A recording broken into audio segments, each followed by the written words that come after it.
And good morning, everybody. 47 degrees outside, and we are joined as we are each and every Tuesday by Dustin Rivest or one of his assigns. TJ came strong last week. He did. I actually got up and listened to it. Were you smiling? I was. You should Except be for the proud. fact that he thought I was sleeping and I was actually up working. Good for you. Good for you. App innovators, of course, and the digital dynamic.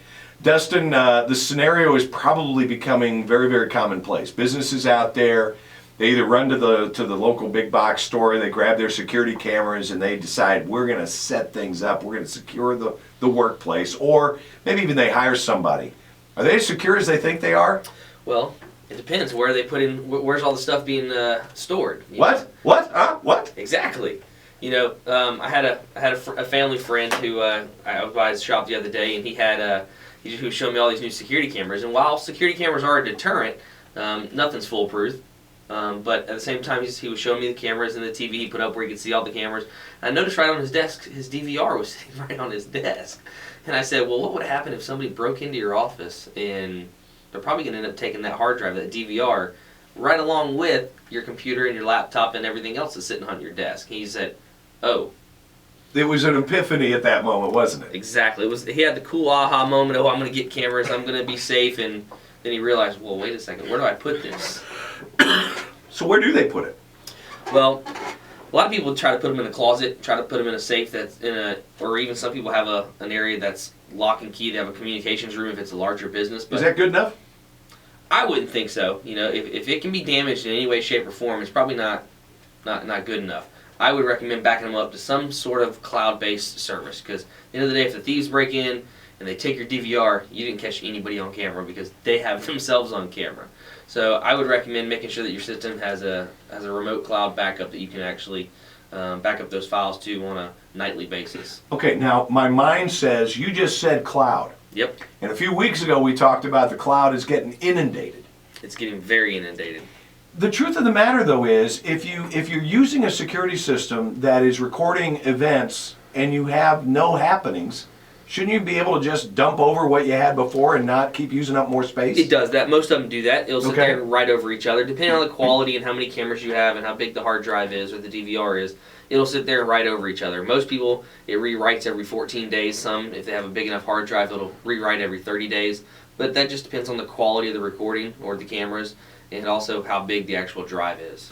We talked a little bit with TJ last week about this Apple story and the encryption story and all of that. How much encryption just gets done naturally by your programs that you're using? You would hope a lot. You would really hope a lot. Actually, I got a letter in the mail last night. When we got home, my wife's credit card got hacked, and we were like, who hacked this? And it was a phone case company that she ordered off of repeatedly online. Uh-oh. And supposedly, that company has not been encrypting their users' data. And so that company got hacked into. And she got 5 other charges on her credit card, and it's been a 2 or 3 week process. They haven't been able to figure out who's been charging all this stuff, and all of a sudden, magically, we get a letter in the mail saying, "Hey, we're sorry, but our systems got encrypted, or our systems got hacked." So Dustin, should people be? I mean, we're going past just businesses. We're talking consumer as well. Are we at a stage where consumers need to be asking the people that they do business with, are your files encrypted? I mean, is it? You know, you would think that would be a. Most people aren't going to have the time, and they're not going to have the knowledge to do that. But Well, at the same that's what I time, was you just need to make sure you trust who you're buying from at the end of the day. Well, but your wife trusted that phone company or the phone case company, right? Exactly. So it didn't work out quite well. You know, you can't protect everything. Okay. You know, it's one of those things to where it's going to happen. It's a little disappointing that company has not had their customers' data, especially credit card information and mailing address and phone numbers and all that good stuff.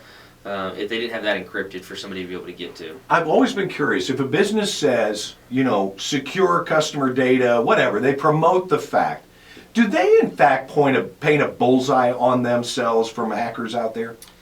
I mean, that's the same question as if you put a sign in your yard for a security system that we're protected by. But you know, but it's a little, I feel like it's and I could be totally wrong here. I feel like it's a different mindset with hackers. Hackers love the challenge of hacking into something that allegedly can't be hacked into. Well, I was talking to another friend yesterday actually about Cisco. Cisco has a challenge every year. And what they do is they put 1,000 hackers in a room, and they put one server and they put one file on that server. Whoever gets to it gets $100,000. For the last 5, 6, 7 years, nobody's been able to hack it. And so when you have companies that are very, forward thinking in trying to protect themselves, they'll set up demos and stuff like that and try to have the best hackers in the world hack it. They'll pay them if they can get through it, but they can't. And so, things like that kind of give you a little bit of, excitement that companies are really starting to think about that and protecting their customers' data. Cisco's a huge company. You'd be surprised at the types of things that Cisco has behind the actual curtain, how many different operations run on Cisco products. So should a business listening right now, should they take the approach of just do the best you can to encrypt the data of your customers, but just don't brag about it? I wouldn't brag about it. It's kind of something that I would hope everybody's looking at doing, but at the same time, I believe hackers are going after easy targets right now.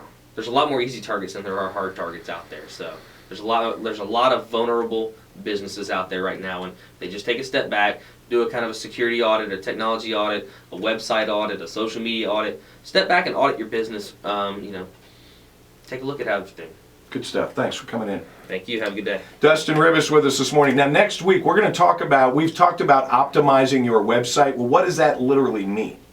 Not just the pinch and zoom aspects, but what features need to be on your website to make the best use of the mobile technology that people are using more and more to get to your website. We're going to talk about what that means next week. Also, if you have questions, it's Preston at WFLAFM.com.